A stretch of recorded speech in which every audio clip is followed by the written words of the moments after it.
Então, criamos o nosso diagrama de massas, agora vamos para as nossas seções transversais e a nota de serviço, né?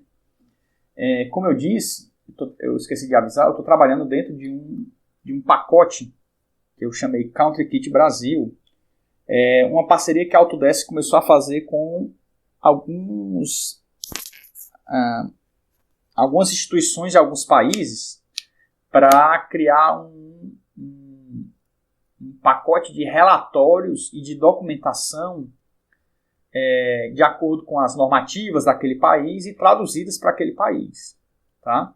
Então, no caso aqui, no Brasil, a gente tem o DENIT, que é o nosso órgão de fiscalização para projetos e obras rodoviárias federais, de infraestrutura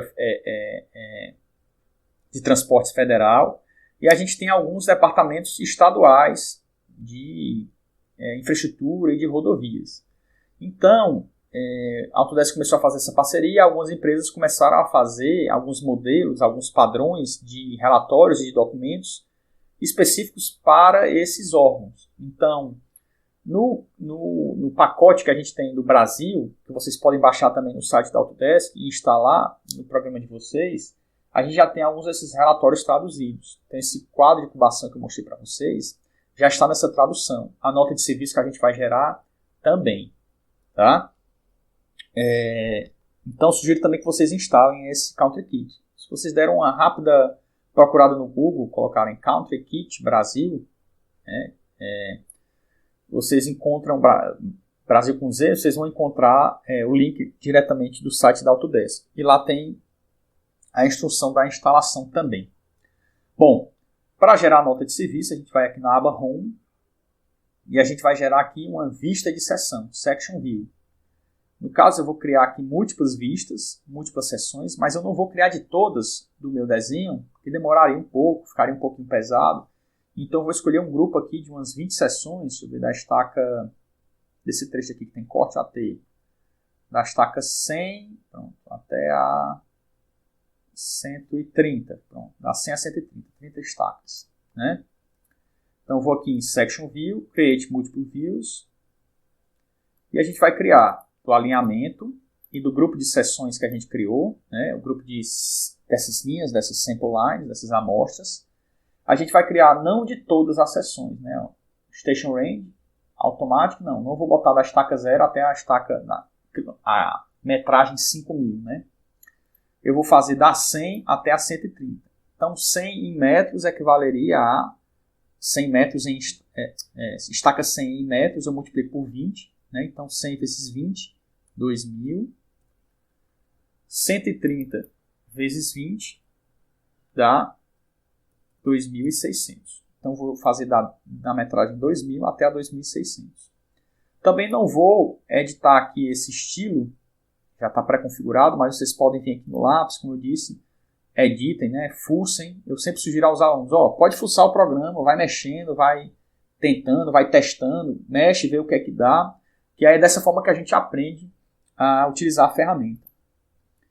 Eu vou escolher aqui a exibição apenas draft, apenas rascunho, para que a gente veja todas as seções, mas você também pode empranchar todas as seções, isso é configurável.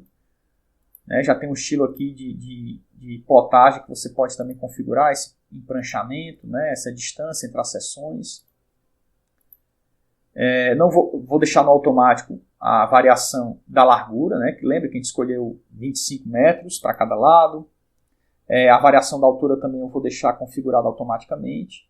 E aqui a gente configura os elementos que vão aparecer nessa seção transversal. Então lembre-se que a gente sampleou, a gente pegou a amostra da superfície terreno natural, da superfície rocha e da superfície terrapleno. E também do corredor rodovia. Então ele vai mostrar esses aqui nesse estilo aqui. E também a gente criou, quando a gente computou os materiais, a gente criou o material aterro, AT corte solo e corte rocha. E também já configurou um estilo para cada um. Então não precisa a gente mexer aqui nesse estilo de configuração. Caso a gente quisesse, poderíamos também configurar aqui etiquetas para aparecer nos pontos, nos vértices, nos pontos notáveis dessa seção transversal. Também não é o objetivo aqui. Tá? Finalmente, a gente vai configurar a parte inferior aqui, ó, das bandas que vão aparecer na seção transversal. Também já está pré-configurado aqui, eu já deixei pré-configurado aqui para vocês. Na superfície 1, a gente vai configurar o terrapleno da rodovia, que é a parte de terraplenagem. E na superfície 2, terreno natural. É a única configuração que a gente vai fazer.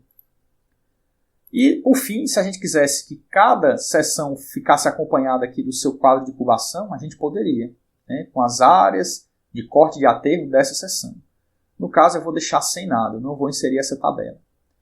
Quando a gente clica Create Section Views, o programa pede para a gente escolher um lugar de origem, lembrando que elas vão crescer para cima e para a esquerda. Então, eu vou escolher um ponto aqui mais distante.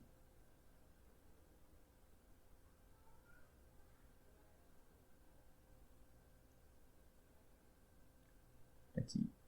E aí o programa criou cada seção. Lembrando, como a gente está numa escala 1:2000, e a seção é um desenho com escala muito pequena, o DNIT sugere a gente utilizar 1:100 ou 1:200, então ela fica aqui com as letras umas em cima das outras. Como o Civil usa escala notativa, a gente altera apenas aqui como ela seria impressa numa escala 1:200. E aí a gente já visualiza ela numa escala 1:200. Então aqui, como a gente observa, nossa estaca 100, que é uma estaca de aterro, né? A gente tem aqui as cotas do terreno e do terrapleno. Então, do terreno aqui está na 612, está lá embaixo, e o terrapleno na 613. E o programa também já criou aqui as informações de distância e de cota nos pontos notáveis. Se a gente for para uma de corte lá, aqui no final, né? Essa aqui é de aterro também. Cada uma de corte aqui no meio. Essa aqui é uma de corte. Mesma coisa, certo? Então, 608, que é o projeto, que está mais baixo do que o terrapleno. Está quase 2 metros abaixo do P2, do terreno natural. E ele também achurou, como vocês observam aqui, ó, que é a escavação de rocha e o que é a escavação de solo. Tá? Colocou essa numeração nos pontos de interesse de terrapleno e de pavimentação. No caso, o offset de terraplenagem é o 33, o bordo da plataforma é o 6, o 1 e o 2 são os limites de faixa de tráfego e de acostamento. Tá? A gente tem aqui essa informação também na seção.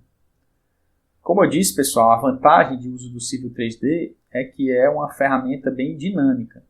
Então, só reagrupar aqui esse grupo de... Dar um update aqui que ele reajusta a distância entre as estacas, as seções. Não, ficaram mais próximos aqui. Lembre-se daquela que a gente aumentou a largura, né? A estaca 129 mais 11, né? Essa daqui, ó, ela já ficou mais larga lá. Né? Se eu fosse botar, por exemplo, o desenho do bueiro, ou quisesse botar mais alguma coisa no entorno, ela ficou já bem mais larga. Né? Como ele é totalmente dinâmico, a gente tem a vantagem de, por exemplo, se eu for alterar aqui o meu projeto geométrico, ó, eu vou aqui nesse trecho, por exemplo, esse trecho aqui, que eu tenho uma escavação de material rochoso, e aqui que eu tenho esse aterro, eu vou diminuir a altura desse aterro. Né? Eu vou deixar um aterro menor. Eu fiz o meu estudo de drenagem, eu verifiquei que eu posso diminuir aqui essa altura do aterro. Então, eu vou diminuir aqui o aterro. Mexi no projeto vertical, o programa já vai dar um alerta. Ó. Mexeram no projeto vertical, todos os outros elementos vão ser alterados. Então, se a gente for aqui na aba Prospector, no corredor, já apareceu uma exclamação aqui dizendo que a rodovia está desatualizada. Então, vou clicar com o botão direito, vou mandar reconstruir, ele vai reconstruir, remodelar a rodovia. Se a gente for lá no diagrama de massas, a gente vai ver que também ele sofreu uma alteração, já que os materiais que foram computados também sofreram alteração. Aqui, ó. Tanto que ó, a linha que eu tinha desenhado, vocês observam que ela já, como era uma linha AutoCAD pura, né, ela já ficou fora do lugar, já não é mais aquela posição. E se a gente for ver a seção, por exemplo, dessa daqui, ó, que era 129 mais 11, que era um aterro bem alto, ó, como é que está o aterro agora? Então o programa já corrigiu, né, essa terraplenagem, já fez toda a modificação. Então, todos os elementos daquela região já sofreram a sua alteração. Se a gente for aqui na planta também, ó, já não tem mais aquela berma que a gente tinha por causa daquele grande aterro, né? Para gerar as notas de serviço de terraplenagem, a gente vai aqui na aba Toolbox, né, na aba Relatórios. Como eu disse, como eu estou com o CounterKit Brasil, a gente tem aqui os relatórios já traduzidos aqui no Brasil, estão vendo aqui em relatórios, mas a gente poderia gerar também aqui, já vem com o Civil 3D, no Reports Manager. Então a gente tem aqui os relatórios de Corridor,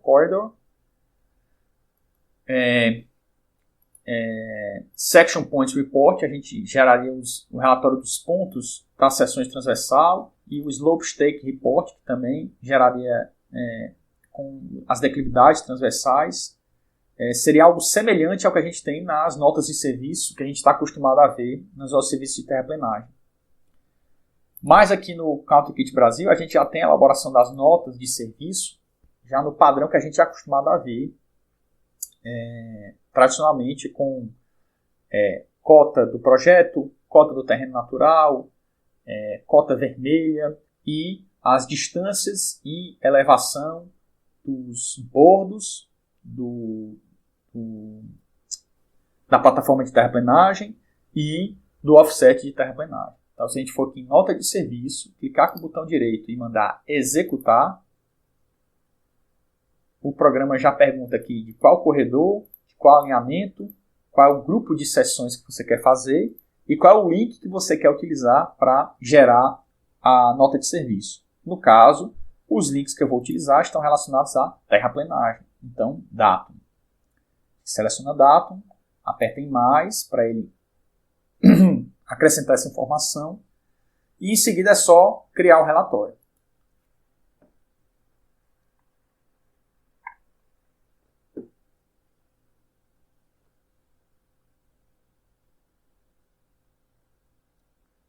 Novamente, o relatório também não vai aparecer aqui no próprio Civil, ele abre no Explorer. Então a gente vê aqui, ó, eixo, aí tem as estacas, pontos notáveis de geometria horizontal e vertical, então PCV e PTV, que tinha uma curva vertical aqui, né? Tem uma horizontal aqui, cota do projeto, cota do terreno, cota vermelha, que é o terreno menos o projeto, né, pessoal? E aqui os dados do lado esquerdo e do lado direito.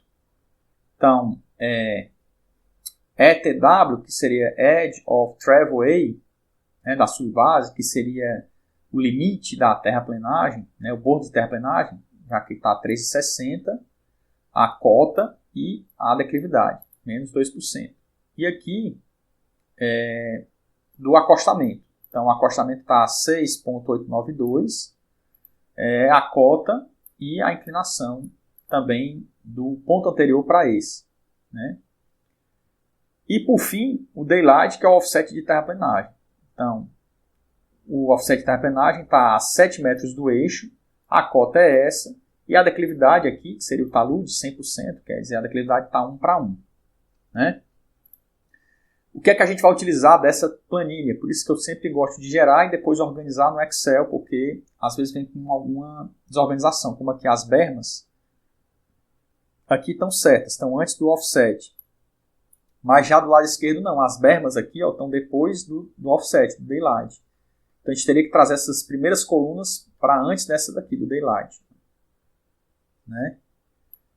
Então, o que é que a gente vai utilizar daqui?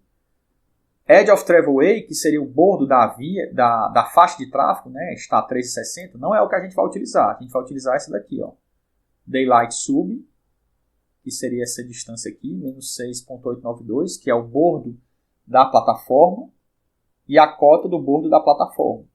E para o offset aqui, a distância do eixo do offset e a cota do offset, certo? Então temos aqui distância e cota, distância e cota. Seriam essas duas colunas que a gente utilizaria. E das bermas também, no trecho em que a gente tem berma. No caso aqui, apesar da gente ter mexido no nosso projeto, como a gente mexeu aqui, né?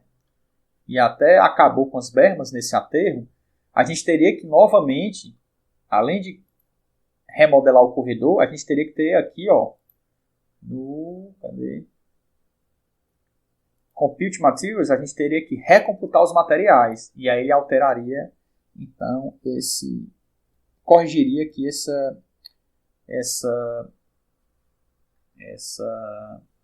esse trecho aqui que não tem mais berma, né? Ele já corrigiria essas elevações.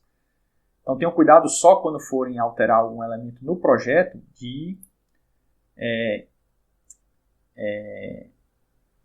alterar novamente, dar uma atualização, né, na exibição